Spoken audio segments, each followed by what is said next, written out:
সাফের হাসি নিয়ে আমি আমার আল্লাহর কাছে পৌঁছতে চাই। হায়াত মৌতের মালিক আল্লাহ, ন্যূনতম সিকিউরিটি নিয়ে চলাও হলো সুন্নাহ।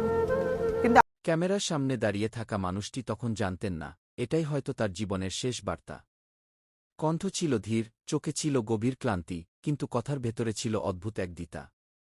ওসমান হাদি, যিনি সারা জীবন অন্যায়ের বিরুদ্ধে কথা বলেছেন, মৃত্যুর ঠিক আগ মুহূর্তে বলে গেলেন এমন কিছু কথা যা আজ শুনলে বুক ভারী হয়ে আসে। ভিডিওতে দেখা যায় হাদি বলছেন, আমি কোনো অপরাধ করিনি, আমি শুধু সত্য বলেছি। যদি সত্য বলাই অপরাধ হয় তাহলে আমি সেই অপরাধের দায় মাথা পেতে নিচ্ছি। এই কথাগুলো বলার সময় তার চোখে ছিল না ভয়, ছিল না অনুশোচনা, ছিল শুধু একরাশ প্রশ্ন, এই সমাজ, এই রাষ্ট্র, এই মানুষগুলোর কাছে।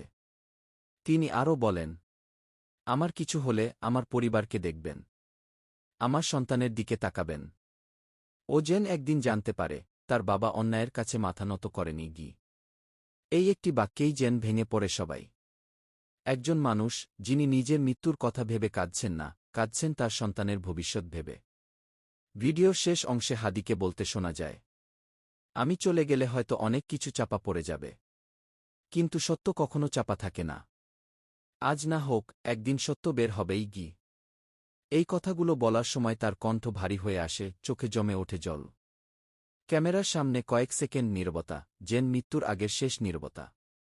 আজ সেই ভিডিও সামাজিক মাধ্যমে ঘুরছে। কেউ কাঁদছে, কেউ ক্ষুব্ধ হচ্ছে, কেউ প্রশ্ন তুলছে, এই মৃত্যুর দায় কার? ওসমান হাদির শেষ কথাগুলো এখন আর শুধু একটি ভিডিও নয়, এটি হয়ে উঠেছে ন্যায়বিচারের দাবিতে একটি দলিল। এই ভিডিওটি দেখুন, বুঝুন, মনে রাখুন। কারণ কিছু মৃত্যু শুধু মৃত্যু নয়, কিছু মৃত্যু ইতিহাস হয়ে যায়।